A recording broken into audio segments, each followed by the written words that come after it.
योग निद्रा। योग निद्रा सजगता के साथ सोना है। यहाँ पर मेरा चेतन मन निष्क्रिय हो जाता है।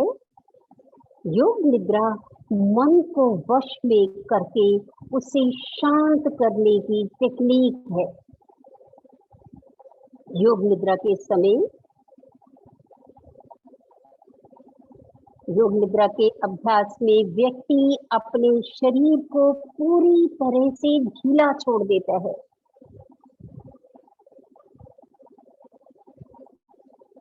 जैसे जैसे योग निद्रा के अभ्यास में आगे बढ़ता है तो उसका मन अंतर्मुखी, शांत व स्थिर होने लगता है।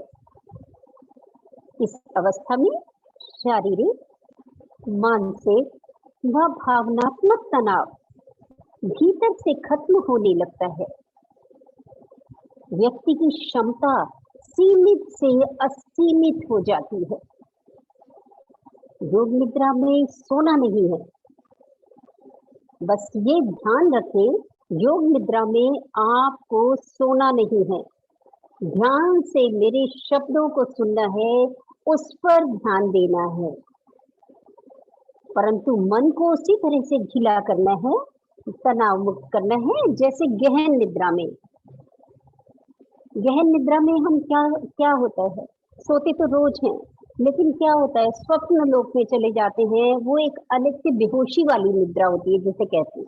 लेकिन योग निद्रा सजग निद्रा है। स्नायु मंडल पुष्ट होता है, सभी प्रणालियां क्रियाशील होने से विकार दूर होते हैं, शारीरिक विकार दूर होते हैं। इससे हमारे की हृदय की धड़कन और ऑक्सीजन की रक्त में, ऑक्सीजन की खपत में काफी कमी आ जाती है और मस्तिष्क में अल्फा तरंगें प्रवाहित होने लगती हैं। इससे रक्तचाप में गिरावट आने से शांति का अनुभव होने लगता है। शवासन में लेट जाएं। शवासन में आप लेटे हुए हैं, शरीर ढीला, तनाव मुक्त, आंखें बंद।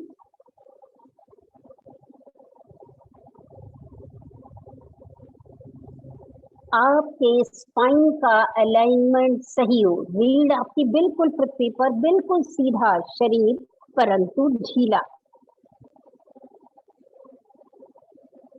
कोई हलचल नहीं, मेरे निर्देशों का पालन पूरा करें। सोना नहीं है, जागते रहना है। 5 से 7 लंबे गहरे सांस भरें। अपने ध्यान को सांसों से जोड़ें। अपना ध्यान जो है वो सांसों पर ले जाएं, उनके साथ अपने ध्यान को जोड़ दें आंखें बंद करके। पैर से सिर तक, सिर से पैर तक एक एक अंग का अवलोकन करें और उन्हें ढीला करें। प्राणिक ऊर्जा से प्रभावित करें। जो आपके अंदर ऊर्जा का प्रभाव है, उससे अपने अंगों को प्राणिक ऊर्जा, उस प्राणिक ऊर्जा से उनको प्रभावित करें।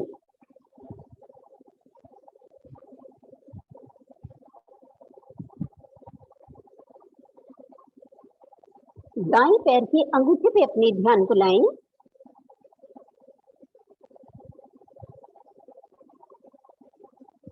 अपना मन वहां केंद्रित करें, उसे ढीला छोड़ दें।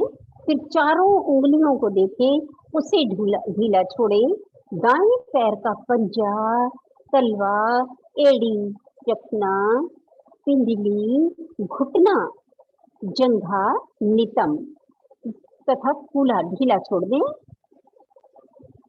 इसी प्रकार बाएं पैर के अंगूठे से कूल्हे तक एक एक अंग को देखें और ढीला छोड़ें।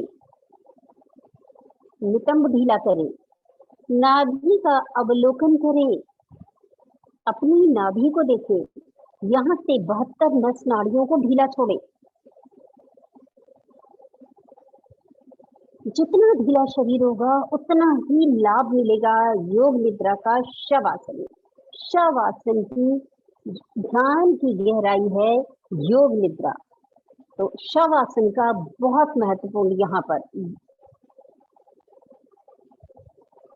बहुत महत्व है शवासन का। सारा उदर प्रदेश, पेट वाला भाग, पेट के भीतरी अंगों को ढीला करें। फेफड़ा, दिल, कमर का दायां व बायां भाग, रीढ़ नीचे से ऊपर तक ढीली करें। रीढ़ का अलाइनमेंट आपका बिल्कुल सही हो, सीधा हो। एक एक अंग का मानसिक अवलोकन करते जाएं। अब दाएं हाथ के अंगूठे पर आए। अंगूठे के साथ की चारों उंगलियां, हथेली के ऊपर का भाग, कलाई, कोहनी, कंधा।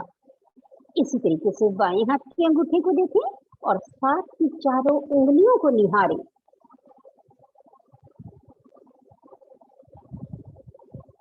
कलाई, कोहनी, भुजा, कंधा आदि सबको ढीला करें। अब कंठ, ठोड़ी, जिह्वा, दांत, दोनों होंठ, नाक, कान, भौहें, आंखें, कपाल आदि का मानसिक अवलोकन करें। यानी शरीर के एक एक अंग को बारी बारी से देखते जाएं। जिस अंग का मैं नाम ले रही हूँ वहां पर अपनी मानसिक दृष्टि लाएं और उसे ढीला कर दें। मन में ये विचार लाएं कि वह ठीक हो रहा है मानसिक अवलोकन करते समय, और ठीक हो गया है। इस भावना के साथ, सकारात्मक भावना के साथ आगे बढ़ें। अब अपने शरीर में तत्व दर्शन करें। 5 तत्वों से बना हुआ हमारा शरीर, पृथ्वी, जल, अग्नि, वायु, आकाश, ये 5 तत्व हमारे अपने शरीर में मौजूद जिससे बना हुआ शरीर। शरीर की हड्डियों, पैर के अंगूठे से लेके, पहले तो ये जाने कि पृथ्वी तत्व कहाँ है। पैर के अंगूठे से लेके घुटने तक पृथ्वी तत्व है। शरीर की हड्डियों, मांसपेशियों और त्वचा के भारीपन को महसूस करें। यह शरीर में पृथ्वी तत्व है। इस मिट्टी और बाहर की मिट्टी में मूलतः कोई अंतर नहीं है। कुछ समय तक इसे ध्यान में लाते हुए मिट्टी की गंध के रूप में इनकी एक रूपता को महसूस करें। जल तत्व, घुटनों से नाभि तक हमारे शरीर में जल तत्व है। अब शरीर के अंदर की नस नाड़ियों में बहते हुए रक्त ग्रंथियों के रस में जल तत्व को अनुभव करें। इस जल और बाहर के जल में कोई अंतर नहीं है। पूरा शरीर शीतल व शांत होता जा रहा है। इस शीतलता का अनुभव करें। किसी शीतल तरल पदार्थ के रूप में इसकी एक रूपता को महसूस करें। अब आते हैं अग्नि तत्व पर। नाभि से कंठ तक अग्नि तत्व है, जिसके कारण हाथ लगाने से हमें गर्म अनुभव होता है। अब इस शरीर की नस नाड़ियों की गर्मी में अग्नि तत्व का अनुभव करें, जिसके कारण शरीर पर हाथ लगाने से गर्म अनुभव होता है। इस अंदर की अग्नि और बाहर की अग्नि में मूलतः कोई अंतर नहीं है। इसका गुण रूप है। अपने मन से इसकी एक रूपता को महसूस करें। अब आते हैं वायु तत्व, चौथा तत्व हमारे शरीर में जो मौजूद है। उसके बाद कंठ से लेकर भ्रू मध्य तक वायु तत्व है। अपने स्वाभाविक श्वास प्रश्वास को निहारें, जो शरीर में प्राण के रूप में प्रवाहित हो रहा है, यह वायु तत्व है। इस वायु और बाहर की वायु में मूलतः कोई अंतर नहीं है। इसकी सर्वव्यापकता का स्पर्श कर एक रूपता को महसूस करें। अब आते हैं आखिरी तत्व, आकाश तत्व। भ्रू मध्य से कपाल तक आकाश तत्व है। शरीर में खाली स्थान को आकाश कहते हैं। इस अंदर के आकाश व बाहर के आकाश में कोई अंतर नहीं है। इसकी सर्वव्यापकता पर अपनी अंतर्दृष्टि केंद्रित करें और अंतर्ध्वनि सुनने का प्रयास करें। इसमें आप तन मन से पूरी तरह शांत हो, विचार शून्य अवस्था हो गई है।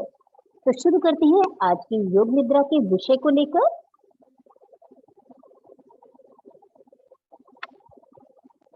योग निद्रा की पिछली कड़ी में हमने अष्टांग योग के पहले 2 अंग, अष्टांग योग के अष्टांग योग कहलाता है महर्षि पतंजलि द्वारा जो अष्टांग योग की व्याख्या की गई है। 8 अंग, योग के 8 अंग यानी यम, नियम, आसन, प्राणायाम, प्रत्याहार, धारणा, ध्यान व समाधि। ध्यान को इसमें जो आज का हमारा मेन टॉपिक है, ध्यान को इसमें 7वीं सीढ़ी पर रखा गया है। पिछले अंक में हमने बात की थी पहले 2 यम और नियम के बारे में। आज तीसरा अंग ले रही हूं मैं, आसन और ध्यान। आसन कैसे मददगार है हमारे ध्यान में जाने के लिए। तो पिछली कड़ी में हमने अष्टांग योग के पहले 2 अंग यम नियम के बारे में बात की, चर्चा की। आज की इस कड़ी में हम आसन और ध्यान के बारे में जानेंगे। यदि हम अपने आसपास के जीवन में संघर्षरत रहें तो ध्यान सर्वथा असंभव है। यदि हम उलझे रहेंगे, संघर्ष करते रहेंगे तो ध्यान हमारा नहीं लगेगा, ध्यान असंभव है। अगर हम जीवन में संघर्षरत रहने की अपेक्षा जीवन धारा में बह चले तो ध्यान स्वतः ही लगा करेगा। इससे हमारी चेतना विकसित होगी। आनंद इसी उन्मुक्त चेतना की देन है। संसार को खींच तान कर अपनी इच्छा के अनुरूप बनाने से आनंद नहीं मिलेगा। हम चाहें कि हमारे अनुसार ये संसार चले तो उसमें हमें कोई आनंद नहीं मिलेगा। आनंद अपने मन के ऊपर, आपकी मन की खुशियों पर, मन के ऊपर निर्भर करता है, ना कि संसार को अपनी इच्छाओं के अनुरूप बनाने पर। अपने मन के विचारों को नए ढंग से संयोजित करने से हम चिरस्थायी आनंद पा सकते हैं, जो हमारी आत्मा के अंदर स्वयं विद्यमान है। स्थिर सुख आसनम। पतंजलि योग सूत्र के अनुसार आसनों का अभ्यास करने में 2 बातों पर बल दिया गया है, स्थिरता तथा सुख की अनुभूति। जब हम आसन करते हैं, स्थिरता और सुख की अनुभूति, 2 बातें। स्थिरता हमारी शरीर से संबंधित है, जिसमें हड्डियां, मांसपेशियां, रक्तवाहिनी नाड़ियां, नाड़ी संस्थान, ग्रंथियां तथा निरंतर कार्य करने वाले महत्वपूर्ण अंग शामिल हैं आसन पर। इसके साथ ही शारीरिक प्रणालियां, पाचन, श्वसन व निष्कासन भी इसी के अंग हैं।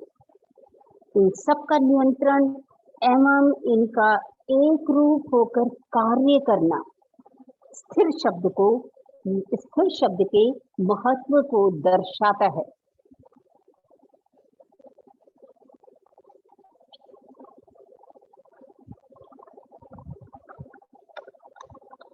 इसके अतिरिक्त स्थूल शरीर के 5 तत्व, पृथ्वी, जल, अग्नि, वायु, आकाश, इनके बारे में मैंने बताया आपको कि यह हमारे शरीर पे कहाँ मौजूद है, शरीर के जिस एरिया में भी। इनका संतुलन भी इस शब्द में निहित है। सुख का अनुभव मानसिक स्तर पर होता है, अतः यह सूक्ष्म शरीर मन, बुद्धि, चित्त व अहंकार से संबंधित है। प्रायः साधारण मनुष्य की मन स्थिति अजोल रहती है, जामाजोल रहती है, बुद्धि अस्थिर रहती है, चित्त में अनेक प्रकार के पूर्व संस्कार विद्यमान रहने से यह निर्मल नहीं रहता। हमारे चित्त में बहुत से संस्कार हैं जो छिपे पड़े रहते हैं, वो अंदर जाके वो जमा होते रहते हैं। ये स्थूल व सूक्ष्म शरीर का परस्पर समन्वय करना ही आसनों का मुख्य उद्देश्य है। यानी स्थूल शरीर हमारा जो शरीर बाहर से दिखता है और सूक्ष्म शरीर हमारा अंदरूनी शरीर, मन, बुद्धि का ये जो सब चीज है जो हमें बाहर से दिखता नहीं। तो स्थूल व सूक्ष्म शरीर का परस्पर समन्वय करना ही आसनों का मुख्य उद्देश्य है।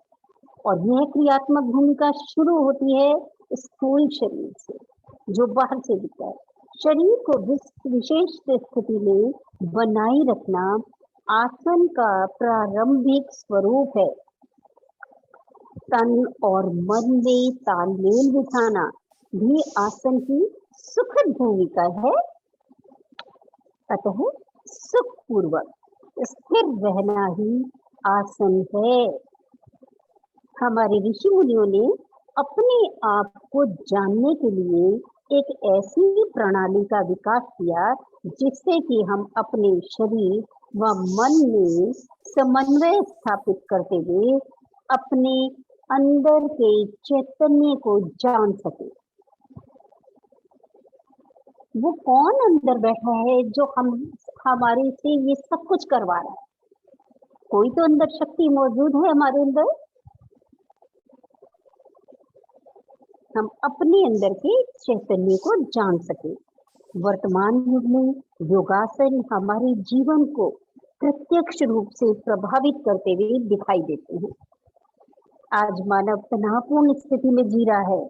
वह शक्ति तो खर्च करता है परंतु शक्ति के निर्माण एवं संचय की कला ही नहीं जानता। खर्च तो हो जाती है लेकिन उसका संचय नहीं हो पाता। योग की भूमिका आज के त्रस्त युग में इसलिए भी महत्वपूर्ण है क्योंकि वह मनुष्य को सबल, स्वस्थ रहना, प्रसन्नचित रहना, सक्रिय एवं शक्ति को संचित करने योग्य बनाता है। पूर्ण स्थिति में स्थिर एवं सुखपूर्वक रुकना ही आसन है। यहाँ पर स्थिर शारीरिक तथा सुख मानसिक अवस्था का बोध कराता है। इसका अनुभव अस्थिर, चंचल व बहिर्मुखी अवस्था में नहीं हो सकता। प्रारंभ में साधक के जब हम योग ज्वाइन करते हैं, योग में प्रवेश करते हैं योग करना, तो प्रारंभ में साधक के शरीर में कड़ापन, अस्थिरता, पीड़ा अर्थात दर्द का अनुभव होता है।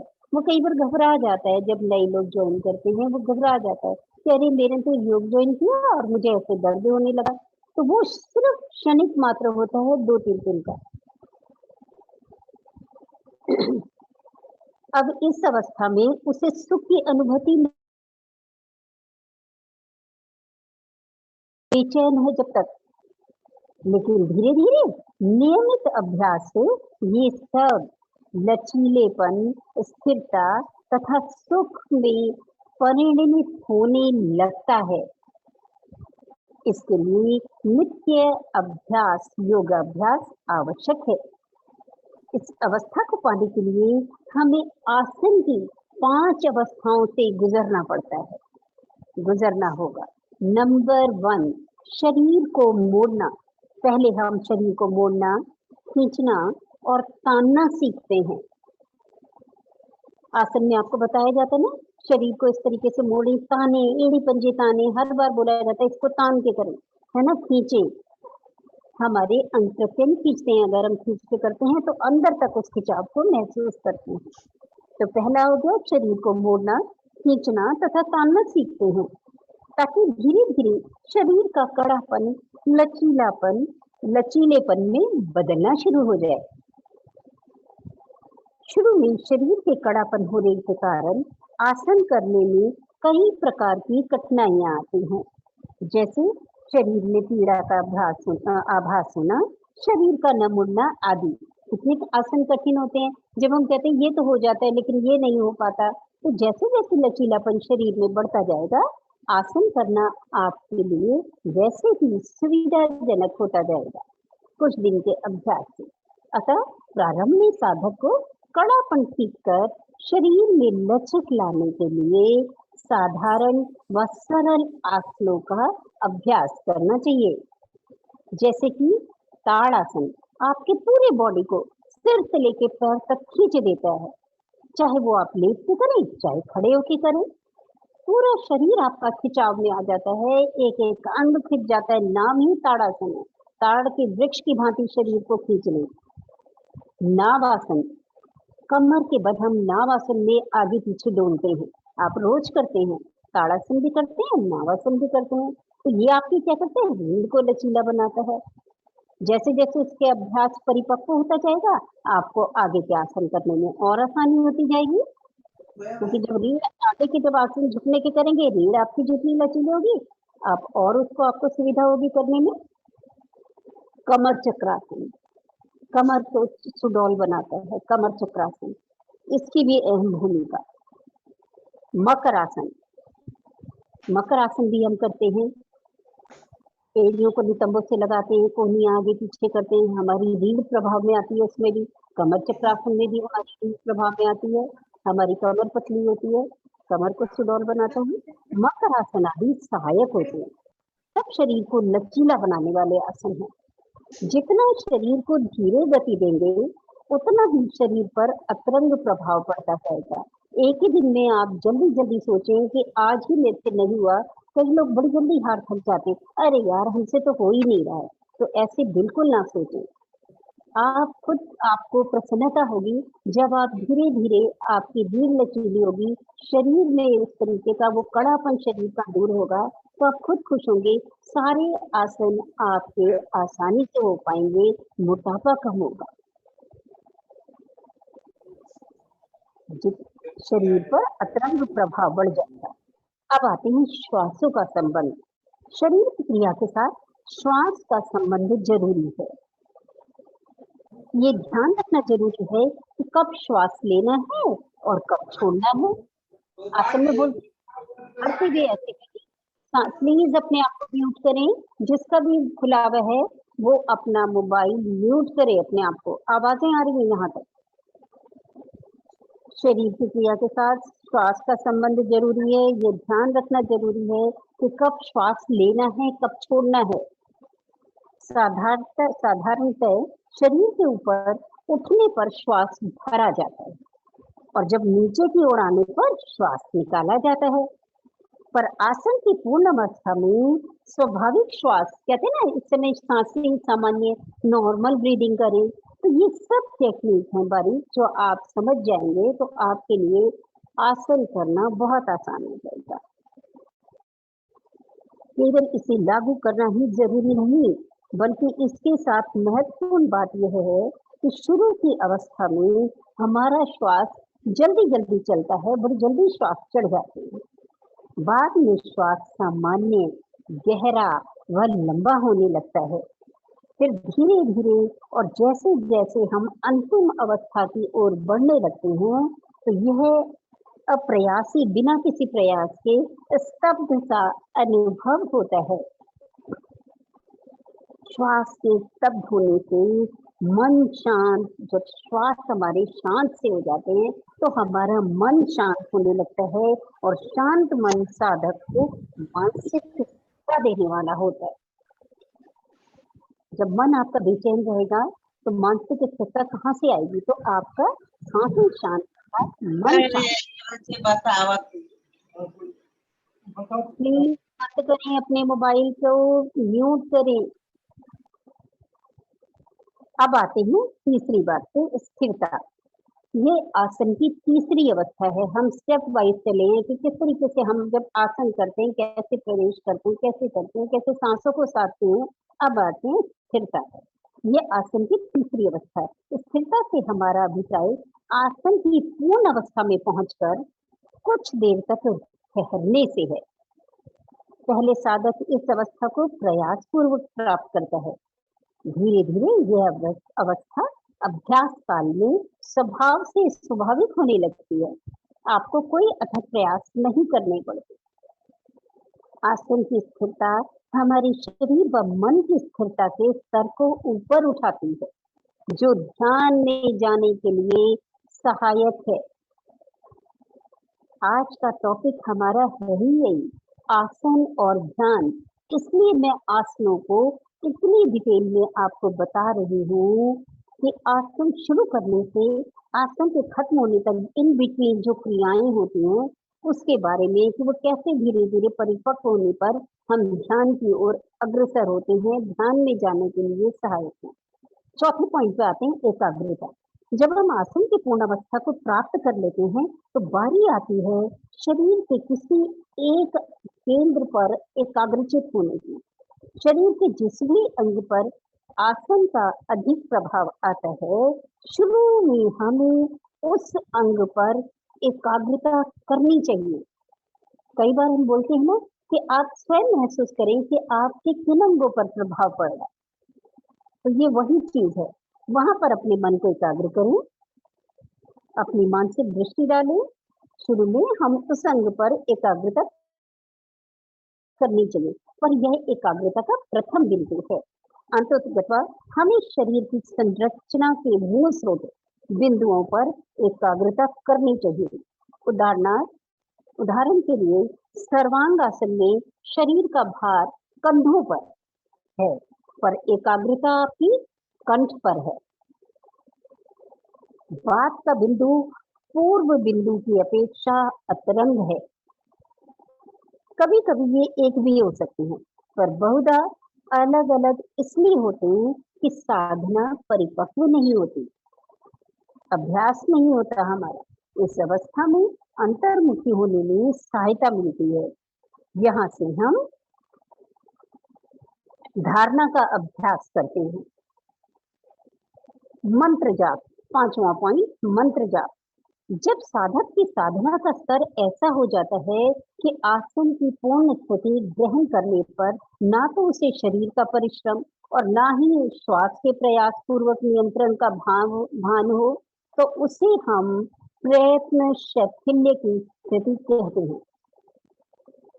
यदि उस समय मंत्र जाप किया जाए तो अंततः मानसिक स्थिरता उपलब्ध होती है, जो सुख की अनुभूति का कारण है।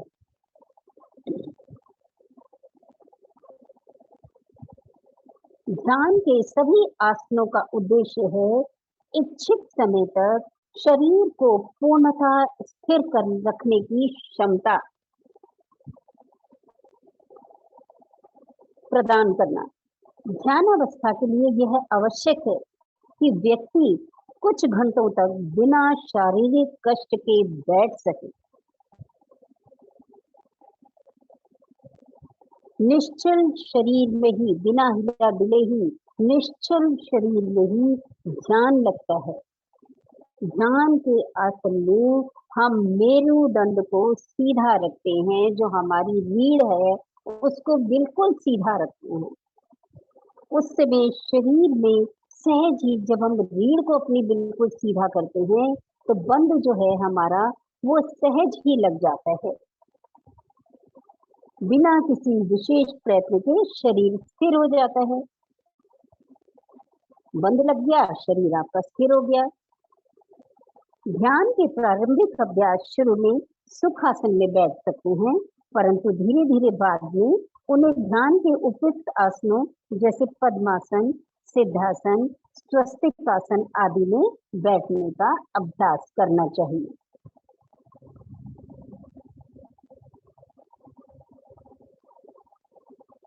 ये ध्यान के लिए शास्त्रीय आसन हैं। प्रारंभिक अभ्यास करने वाले साधकों के लिए सुखासन और अर्ध पद्मासन सरल है। ध्यान अभ्यास में मदद पहुंचाने वाले अन्य पूरक आसन हैं वज्रासन और शवासन, जिसमें आप लेटे हुए ये सब बातें सुन रहे हैं। हमारी योग निद्रा भी ध्यान की गहराई वाली प्रक्रिया है। शास्त्रीय आसनों का अभ्यास सामान्यतः ज्ञान मुद्रा, ब्रह्मांजलि मुद्रा के साथ किया जाता है। अवर्णनीय आनंद और उच्चतर चेतना हमारी प्रतीक्षा कर रही है।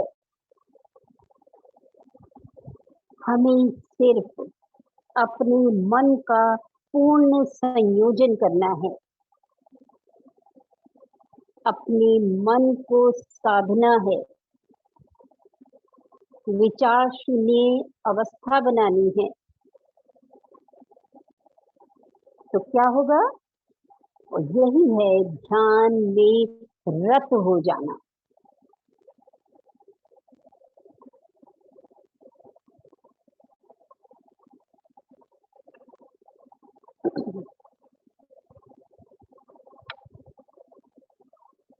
इन शब्दों के साथ मैं अपनी वाणी को विराम देती हूँ। आज की योग निद्रा में आप लोगों ने यह जाना, पहली कड़ी में इसके पिछली कड़ी में जाना था यम और नियम के बारे में, यानी पहले 2 अंगष्टांग योग के पहले 2 नियम के बारे में। आज आपने यम और नियम कैसे ध्यान में सहायक है ये पिछली बार जाना, और आज आपने जाना आसन और ध्यान, यानी आसन किस तरीके से सहायक है हमारे ध्यान में जाने के लिए।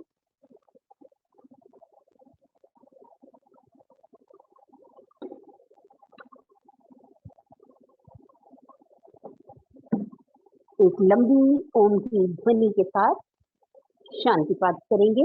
कमर गर्दन सीधी, दोनों हथेलियां घुटने पर, आंखें बंद। एक लंबा सांस भरी, लंबी ओम की ध्वनि लगाएं। ओम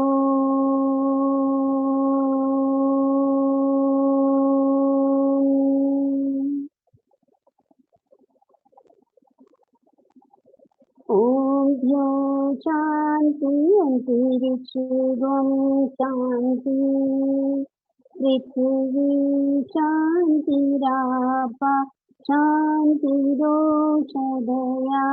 शांति वनस्पतया शांति विश्वे देवा शांति ब्रह्म शांति सर्वगम शांति शांतिरेव शांति सामा शांतिरेधि।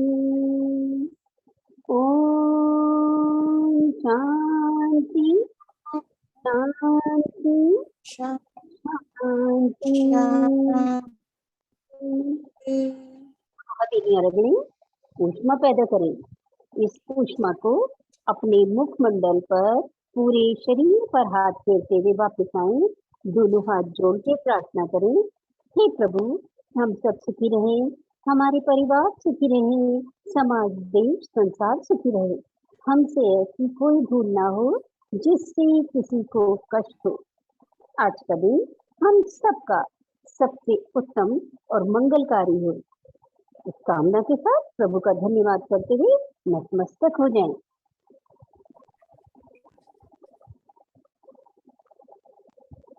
हाँ जी, सबका बहुत बहुत धन्यवाद। जो लोग भी योग निद्रा